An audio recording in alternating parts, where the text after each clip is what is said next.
सुरुवात करूया.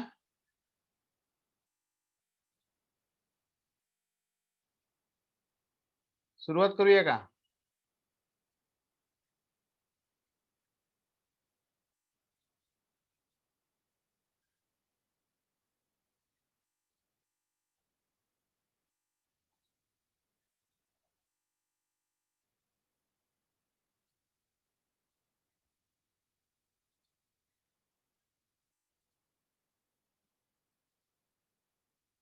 ठीक आहे. बघूया आपण आज चॅप्टर नंबर आपलं 1 चालू आहे आणि ह्या 1 नंबर चॅप्टर मधलं बघा, तुम्हाला स्क्रीनवरती दिसतंय का? सगळ्यांनी मला जरा सांगा. जरा मी तुमचं हे ऑडिओ ऑन करा आणि ऑडिओ ऑन करा सगळ्यांनी. सगळ्यांनी ऑडिओ ऑन करा आणि मला सांगा दिसतंय का स्क्रीनवरचं? हो दिसतंय सर. दिसतंय ना? हा, मला सांगा जरा, म्हणजे मग पुढे मला जाता येईल. हो. सगळ्यांना स्क्रीनवरचं दिसतंय? दिसतंय ना स्क्रीनवरचं? हो. ओके, चालेल. हो सर. लवकरच कॉलेज सुरू होईल आणि मग आपण भेटू. ठीक आहे. आता कोणी एक्झिट होऊ नका. नेटवर्कचा प्रॉब्लेम असेल तर ठीक आहे. जास्तीत जास्त विद्यार्थी आपले जॉईन झालेले आहेत आणि आजचं लेक्चर झाल्यानंतर बुधवारी लेक्चर होईल, कारण की उद्या मला कॉलेजला जावं लागणार आहे. ठीक आहे.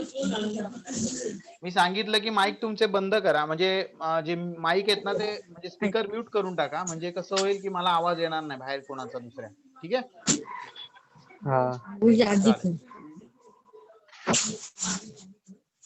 करूया सुरुवात. ठीक आहे, चालेल. सगळ्यांनी माईक बंद करून टाका आणि तुम्हाला 9:30 वाजता तुम्ही 10 मिनिटांनी मी सांगतो तुम्हाला, त्यावेळेस तुम्ही माईक चालू करून काय विचारायचं विचारू शकता. मीटिंग 9:40 ला ऑटोमॅटिक संपेल. ठीक आहे. 40 मिनिटाची मीटिंग असते आपल्याला, व्हिडिओ मीटिंग. ही 40 मिनिटानंतर ऑटोमॅटिक एंड होईल. ठीक आहे. तुम्हाला आधीच सांगून ठेवतो, नाही तर मग तुम्ही नंतर विचाराल मध्येच बंद कशी झाली. ठीक आहे, सुरुवात करूया आपण. आपला पहिला चॅप्टर होता इंट्रोडक्शन टू बुक कीपिंग. त्याच्यामध्ये आपण पुढे बघतो आहोत. आज बेसिक अकाउंटिंग टर्म्सला सुरुवात करणार आहे.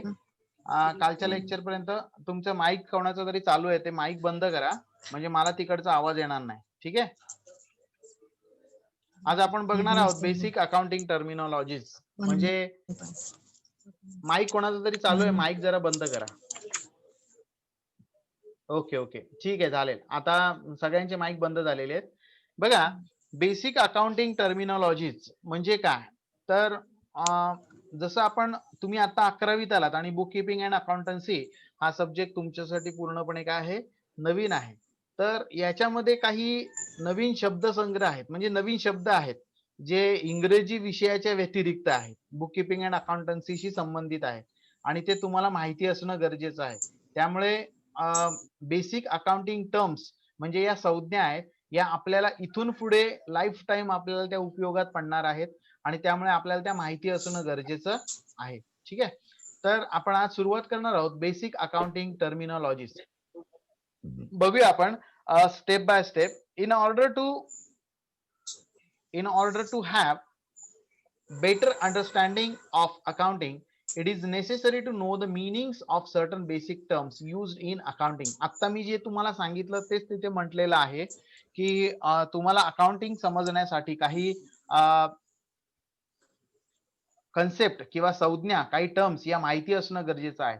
Accounting is versatile system which serves a large number of purposes in the modern business world. Hence the following terminologies need to be understood.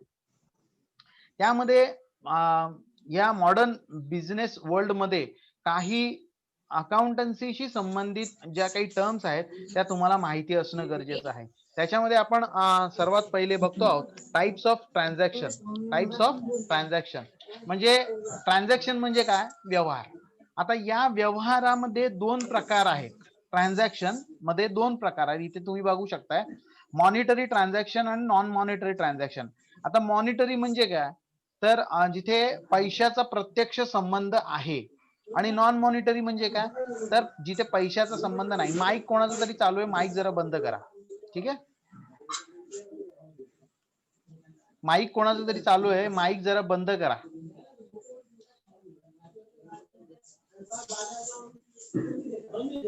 काही विद्यार्थ्यांना ऑपरेटिंग समजत नसेल तर मी पुन्हा सांगतोय, माईक कोणाचा तरी चालू आहे तर तो माईक बंद करा. जुई दिगंबर भालेकर, जुई भालेकर, माईक चालू आहे तुझा, माईक बंद कर.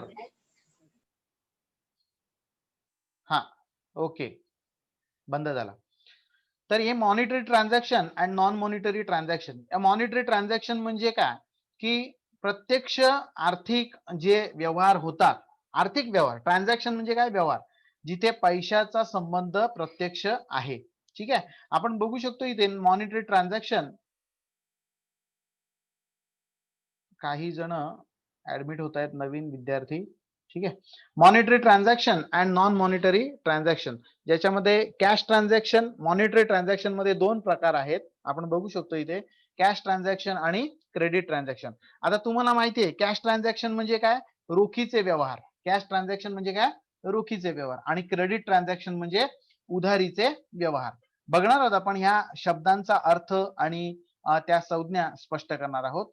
Non monetary transaction, non monetary transaction म्हणजे काय, तर जिथे प्रत्यक्ष पैशांचा कोणत्याही प्रकारचा संबंध नाही. याच्यामध्ये बार्टर ट्रान्झॅक्शनचा समावेश होतो. आता बार्टर ट्रान्झॅक्शन म्हणजे काय, तर वस्तू किंवा सेवांच्या मोबदल्यात वस्तू किंवा सेवा पुरवणे, इथे कोणत्याही प्रकारच्या प्रत्यक्ष पैशांचा समावेश होत नाही आणि म्हणून त्याला बार्टर ट्रान्झॅक्शन असं म्हटलं जातं. एक कन्सेप्ट तुम्हाला माहिती असेल, जी 9वी आणि 10वी मध्ये तुम्हाला अर्थशास्त्र या विषयात गेली, वस्तू विनिमय, वस्तू विनिमय व्यवहार. ठीक आहे, वस्तू किंवा सेवांच्या मोबदल्यात वस्तू आणि सेवा काय करणे, पुरवणे. ठीक आहे, त्यानंतर आपण बघूया ट्रान्झॅक्शन. आता ट्रान्झॅक्शन म्हणजे काय, ट्रान्झॅक्शनचा अर्थ बघणार आहोत. Exchange of goods, exchange of goods and services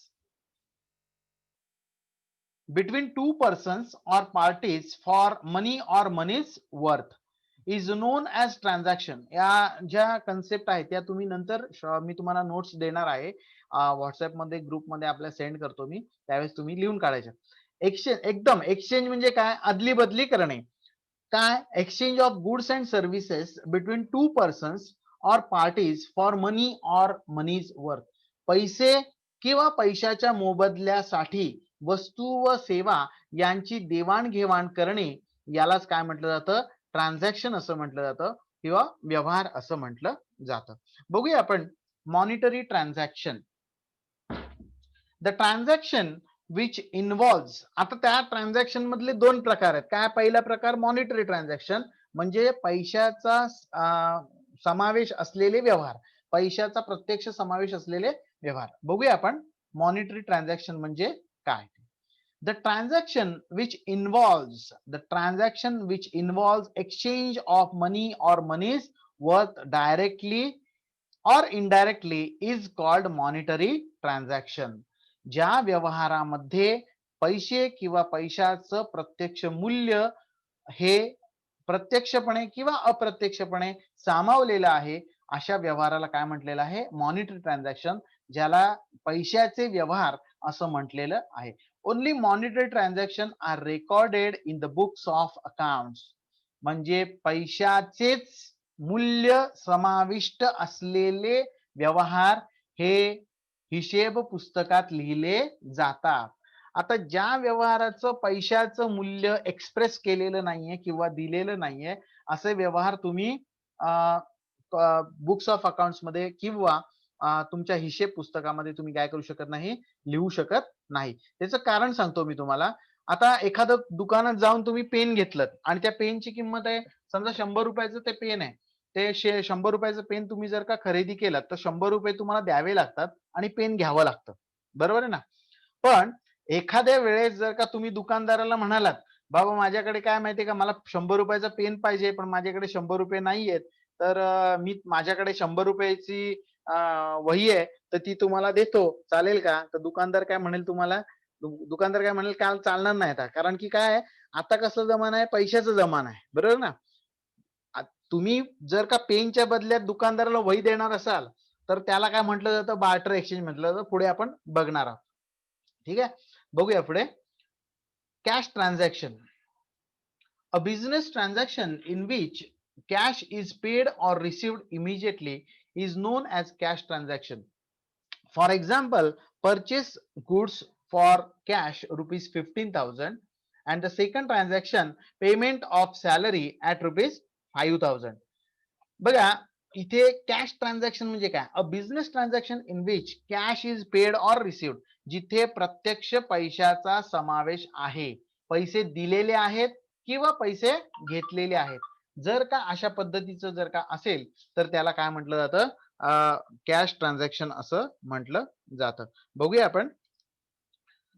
for example, purchase of goods for cash rupees 15,000. इथे बघा 15,000 रुपयाला काय केलेलं आहे, माल खरेदी केलेला. परचेस म्हणजे काय, खरेदी केलेला आहे रोख रक्कम देऊन. कॅश म्हटलंय, इथे म्हटलंय बघा कॅश ऍट रुपीज 15,000.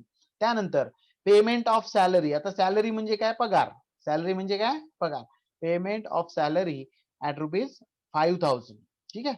त्यानंतर मी तुम्हाला अजून एक उदाहरण, व्हिडिओ लेक्चरचं रेकॉर्डिंग काल झालेलं आहे आणि मी तुम्हाला सांगू इच्छितो की ते व्हिडिओ सुद्धा मी तुम्हाला टाकणार आहे. आता एक तिसरं उदाहरण मी देतो तुम्हाला, कारण की हे तिसरं जे ऑलरेडी 2 दिलेले आहेत ते फक्त काय आहेत, पेमेंटचे आहेत. आता received commission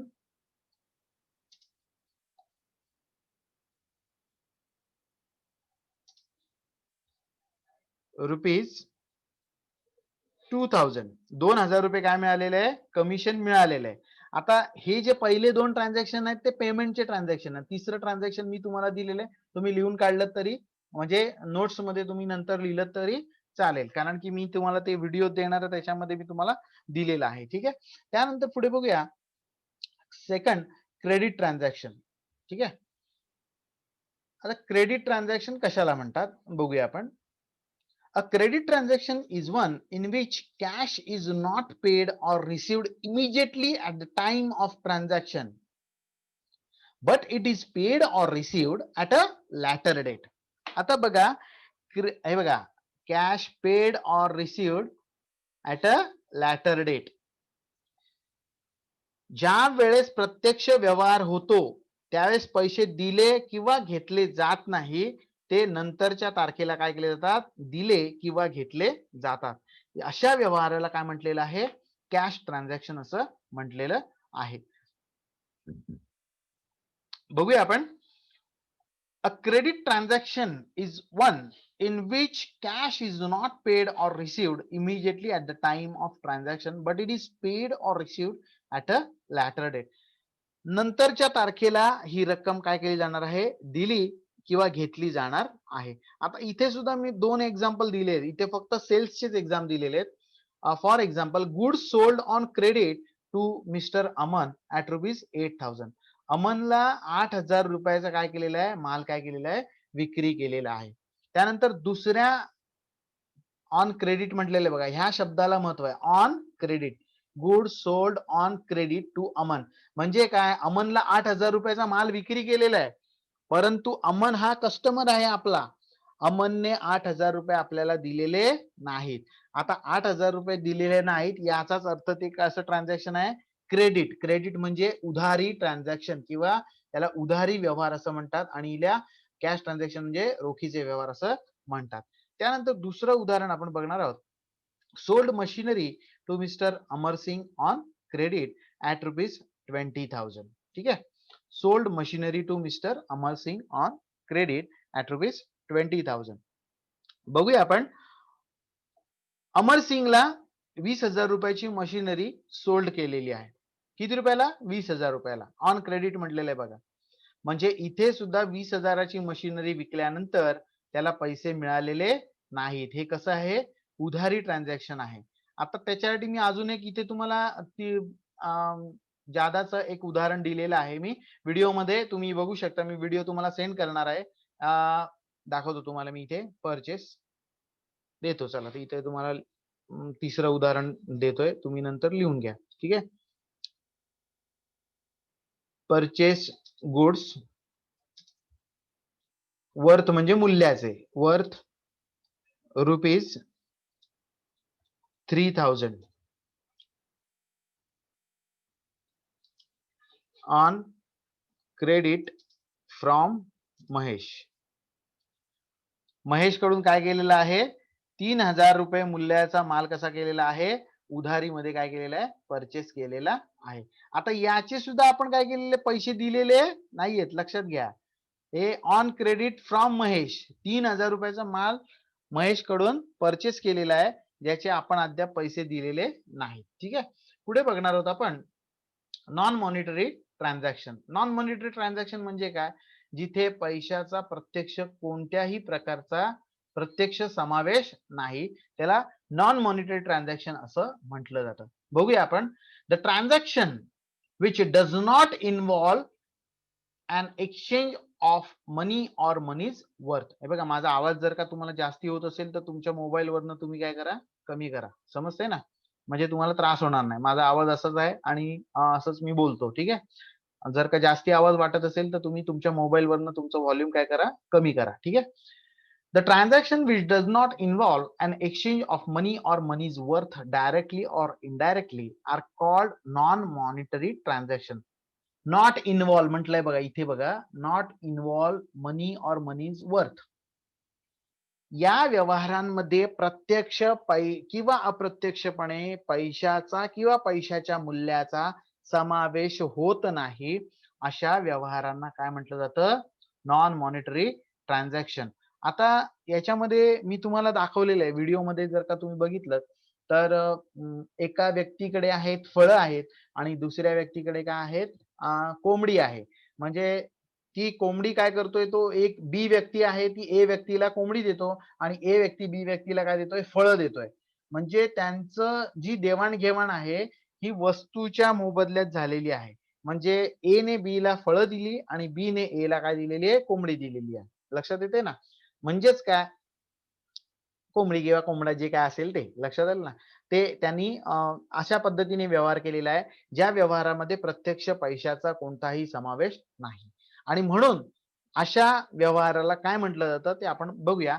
an exchange of one thing against another things is called as barter exchange. आता इथे मला तुम्हाला अजून एक अर्थ बार्टर एक्सचेंजचा द्यावासा वाटतोय आणि तो मी तुम्हाला देणार आहे. तुम्ही लिहिलात नंतर तरी चालेल, नंतर नोट्स मध्ये काय करा, तुम्ही लिहा. ठीक आहे. तुम्हाला पाहिजे तर मी सेपरेटली टाकीन. बार्टर ट्रान्झॅक्शन खाली 2 ओळी सोडून घ्या. हे बघा, एक्सचेंज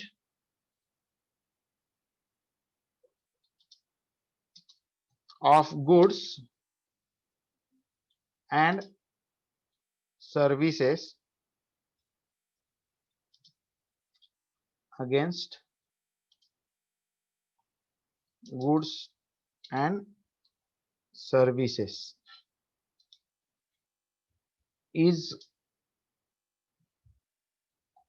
called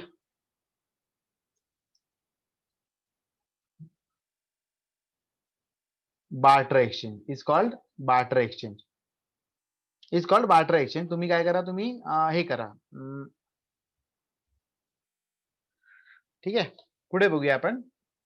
जर का मीटिंग एंड झाली तर इथून पुढचं जे लेक्चर आहे ते आपलं नंतर होईल. ठीक आहे. लक्षात घ्या तुम्ही इथे, कारण की याला ऑटो टायमिंग असतो लेक्चर एंडिंगचा 40 मिनिटचा.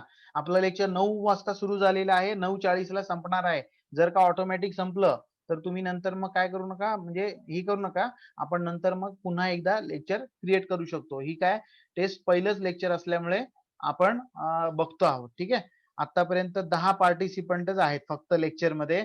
आपल्याकडे साधारण 50 विद्यार्थी, 50 ते 55 विद्यार्थी कॉमर्सला आहेत आणि ह्या 55 विद्यार्थ्यांपैकी फक्त 10 विद्यार्थी ऑनलाईन लेक्चरला प्रेझेंट राहिलेले आहेत. ज्यांच्याकडे सर्वांकडे रेंज आहे, नेटवर्क आहे, तरी सुद्धा ते अजून झोपलेले असतील. आपल्याला काय टेन्शन नाही जास्ती, आपण काय टेन्शन घ्यायचं नाही. ठीक आहे. बघूया पुढे. नेक्स्ट कन्सेप्ट आपण बघणार आहोत. याला काय करा, तुम्ही इथून 1 2 3 4 असंच नंबर टाकत जा. ठीक आहे. म्हणजे आपल्या हा चार्ट काढायचा. हा बघा, हा जो टाइप्स ऑफ ट्रान्झॅक्शन आहे त्याचा चार्ट काढून झाल्यानंतर मग तुम्ही काय करा, त्याला 1 2 3 4 असेच नंबरिंग करून काय करा, तुम्ही या कन्सेप्ट लिहिलं. साधारण 30 ते 35 कन्सेप्ट आहेत, या आपण 2 दिवसात पूर्ण करणार आहोत. ठीक आहे, बघूया आपण next concept entry. Objective types questions मध्ये तुम्हाला विचारले जातात.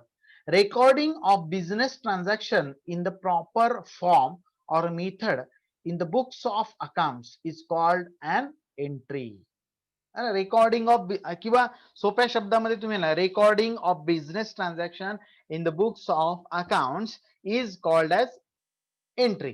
तुम्ही डायरेक्टली असं लिहिलं एकदम सोप्या वाक्यामध्ये. म्हणजे कधी कधी असं आहे की पुस्तकापेक्षा मी सांगितलेली व्याख्या तुम्हाला किंवा अर्थ जो आहे तो तुम्हाला सोपा वाटेल आणि तुम्ही तो लिहिला तरी चालणार आहे.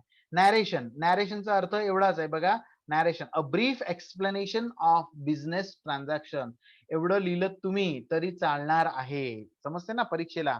A brief explanation of business transaction for which an entry is passed is called narration, is called as narration. It is always given in a bracket below the journal entry. ही त्याच्याबद्दल दिलेली ऍडिशनल माहिती आहे. ठीक आहे, बघूया. The journal entry and is it usually starts with the word being or for. ठीक आहे, आता नॅरेशन लिहिताना being हा शब्द सुद्धा वापरला जातो किंवा for हा सुद्धा शब्द काय केला जातो, वापरला जातो. त्यानंतर आपण बघणार आहोत गुड्सची डेफिनेशन किंवा गुड्सचं मिनिंग बघणार आहोत आणि नंतर मी तुम्हाला काय करतोय, माईक काय करतोय, ऑन करतोय. ठीक आहे, बघूया आपण. The the term goods refers to merchandise, commodities, articles or things in which a trader trades. आता इथे असं म्हटलेलं आहे. आता मी तुम्हाला एखादी एक व्याख्या देतो जी तुम्हाला सोपी वाटते का बघा आणि ती लिहिली तुम्ही तरी चालेल. The things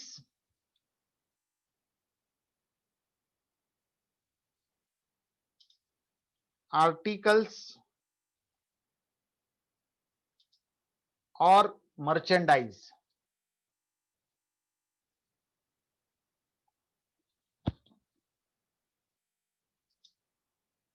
is in which traders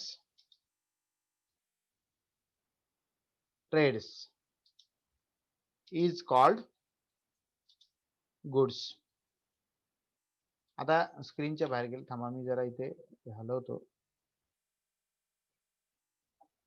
is called as goods. हे बघा, आता बघा ही दिलेली मी व्याख्या आहे बघा. तुम्हाला तुम्ही इथे बघू शकता. मी दिलेली व्याख्या तुम्हाला जर का सोपी वाटत असेल आणि ती तुम्ही लिहिलीत तर बेटर, तरी सुद्धा चालेल. दोघांचा अर्थ एकच आहे, पण तुम्हाला लिहिताना कोणती सोपी वाटे ती तुम्ही लिहिलीत तरी चालणार आहे. ठीक आहे, त्यानंतर आपण बघूया. हे बघा, पुस्तकामध्ये दिलेली आहे द टर्म्स. हे बघा, इथपासून इथपर्यंत दिलेली आहे. तुम्हाला जर का ही वाटलेली मी दिलेली तर ती लिहिला तरी चालेल. दोघांचा अर्थ सेमच आहे आणि दोघांनाही मार्क दिले जातील. दीज आर परचेस्ड और manufactured for the purpose of sale and to earn profit. या मालाचा विक्री करून म्हणजे खरेदी आणि विक्री करून काय केला जातो, त्याच्यावरती नफा मिळवला जातो. For example, medicines are good for chemist. आता बघा, एखाद्या, आता गुड्स म्हणजे काय ते सांगतो. मेडिकलचा जो मालक आहे त्याच्यासाठी मेडिसिन हे काय आहेत, गुड्स आहेत. बरोबर आहे ना. परंतु एखादा जर का ग्राहक असेल किंवा एखादा आजारी व्यक्ती असेल, त्या आजारी व्यक्तीसाठी ते मेडिसिन काय असणार आहे, किंवा ती वस्तू कसली असणार आहे, औषध म्हणून असणार आहे. ती त्याला तो गुड्स म्हणणार नाहीये. बरोबर आहे ना. एखादा भाजी विक्रेता आहे, vegetables are goods for vegetable vendor. जो भाजी विक्रेता आहे त्याच्यासाठी व्हेजिटेबल काय आहे, गुड्स आहे. बरोबर ना. परंतु जर का आपण ते जर का खरेदी करायला गेलो तर आपल्यासाठी मात्र ती भाजी आहे. का तुम्ही असं म्हणणार, माल आणायला गेलो म्हणून भाजीवाल्याकडे भाजी घेतलात आणि म्हणालात माल घेऊन आलो आणि मालाची आता भाजी करून खाणार आहे. बरोबर आहे का, असं म्हणू शकतो का आपण? असं नाही म्हणू शकत. लक्षात येते ना. त्यामुळे बघा, इथे vegetables are goods for the vegetable vendors. Parts like tires, engine, gearbox, cables are produced by a vehicle manufacturer like Bajaj Auto, Hero and Hero Motors, etc. हे सगळे यांच्यासाठी पार्ट्स, वेगवेगळे गाड्यांचे पार्ट्स आहेत, हे यांच्यासाठी काय आहेत, मालच आहेत. माल म्हणजे काय, गुड्स आहेत. ठीक आहे. त्यानंतर हे आज आपण एवढंच बघणार आहोत. आता इथून पुढे 10 मिनिटं राहिलेली आहेत, ती मी तुम्हाला देतोय. सगळ्यांना मी अनम्यूट करा, सगळ्यांनी अनम्यूट करा आणि तुम्हाला काही विचारायचं असेल तर विचारू शकता स्टेप बाय स्टेप. ठीक आहे. हा, एकेकाने विचारा. सायली सुतार आता ऍड झालेली आहे, लेक्चर संपलं. बोला, तुम्हाला काय विचार. आता हे लेक्चर मी ऑनलाईनला युट्यूबला टाकलेलं आहे, त्यामुळे टेन्शन घ्यायचं नाही, समजलं ना. मी आज ट्रायल लेक्चर होतं, इथून पुढे तुमचं लेक्चर अशाच पद्धतीने होईल. जे उपस्थित राहणार नाहीत त्यांना तुम्ही सांगा, कारण की सगळ्यांकडे रेंज आहे, नेटवर्क आहे, मी बघितलेलं आहे, मला माहिती आहे. तुम्ही लेक्चरला उपस्थित राहायलाच पाहिजे. ठीक आहे. त्यानंतर पुढे बघणार आहोत आपण, नाहीतर नोट्स टाकल्या जातील इथून पुढे. ठीक आहे. आणि लवकरात लवकर आपण भेटू. बोला, मी दिसतोय का तुम्हाला, नाही दिसत आहे? हा, विचारा तुम्हाला काय विचारायचं असेल. तुम्हाला काय विचारायचं असेल तर विचारू शकता. झालं का? अहो, हे बघा, जे लेट आलेले आहेत त्या विद्यार्थ्यांसाठी मी सांगतो बघा, 2 मिनिटं. हे बघा, आपलं ट्रान्झॅक्शनचे म्हणजे बेसिक अकाउंटिंग टर्म्स. हे बघा, आता कोण आलेले नवीन, कोण एकदम पाहुणे येत आहेत. आता लेक्चर संपत आलं, एक 10 मिनिटात लेक्चर संपेल. तुम्ही माईक वरती बोलू शकत नाही का?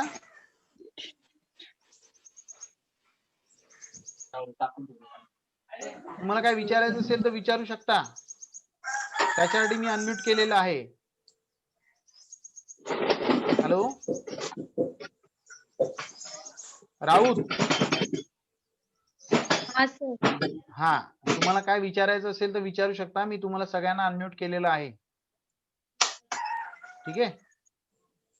ओके. हा, नोट्स लिहिताय ना सगळेजण?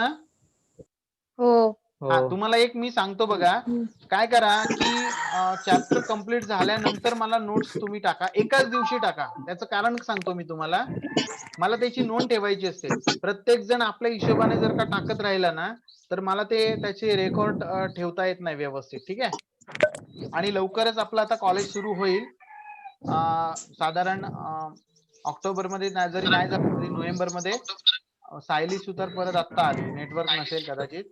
ठीक आहे. मी तुम्हाला ऑनलाईन लेक्चर टाकणार आहे, ते तुम्ही बघा आणि नोट्स सुद्धा पूर्ण करा. ठीक आहे. आता एक 5 मिनिटात लगेचच साधारण लेक्चर संपेल.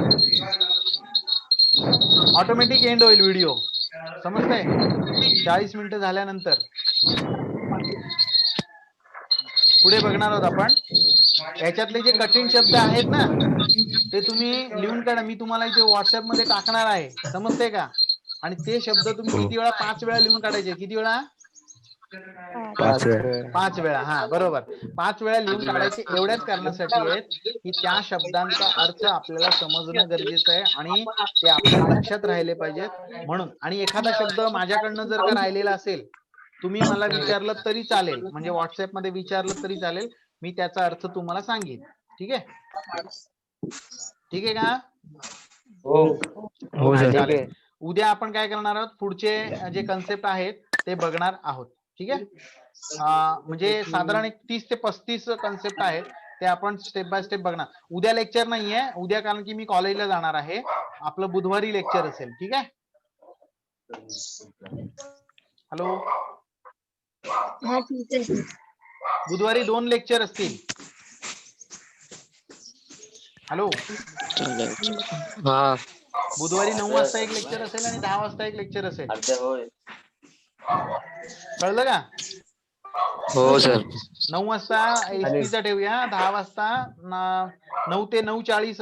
हे जे लोक लेट आलेले आहेत मीटिंग साठी, त्यांच्यासाठी मी सांगतोय बघा की 9 ला बरोबर लेक्चर चालू होतं. तुम्ही 10 मिनिटं आधी त्याच्यावरती तुम्ही काय व्हायचे, कनेक्ट व्हायचे 9 ला बरोबर लेक्चर चालू होतं. 9 ते 9:40 लेक्चर असणार आहे. 9:40 ला मीटिंग ऑटोमॅटिक एंड होते. मी आता सांगताना कदाचित एंड सुद्धा होईल कारण की 9:40 होत आलेले आहेत. आणि 10 वाजता पुन्हा दुसरं म्हणजे बीकेचं पहिलं लेक्चर झाल्यानंतर एसपीचं पुन्हा दुसरं लेक्चर होईल. ठीक आहे, 20 मिनिटांनी. ठीक आहे सर. समजलं? हो. आणि तुमच्या सगळ्या मित्रांना सांगा ऑनलाईन लेक्चर होत आहेत, त्यामुळे लेक्चरला अटेंड व्हायला सांगा. आणि म्हणजे कसं सुद्धा, ठीक आहे. त्याचं कारण आता मी बघितलं की जवळ ऑलमोस्ट सगळ्यांना नेटवर्क आहे. ठीक आहे, ओके. काय का बाबा? मीटिंग एंड करू का? हा. लेक्चर एंड करू का? हा चालेल सर करा. ओके, चालेल चालेल करा. चालेल.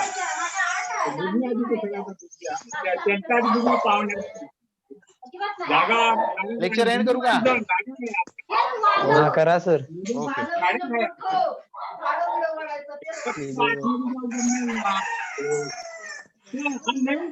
मोबाईल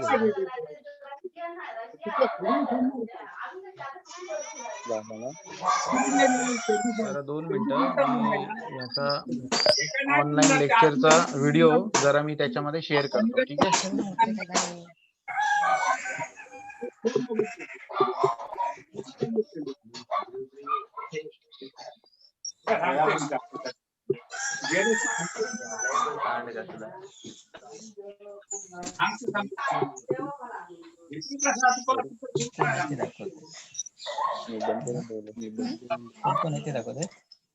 ठीक आहे, चला मीटिंग एंड करतो. हा, ओके.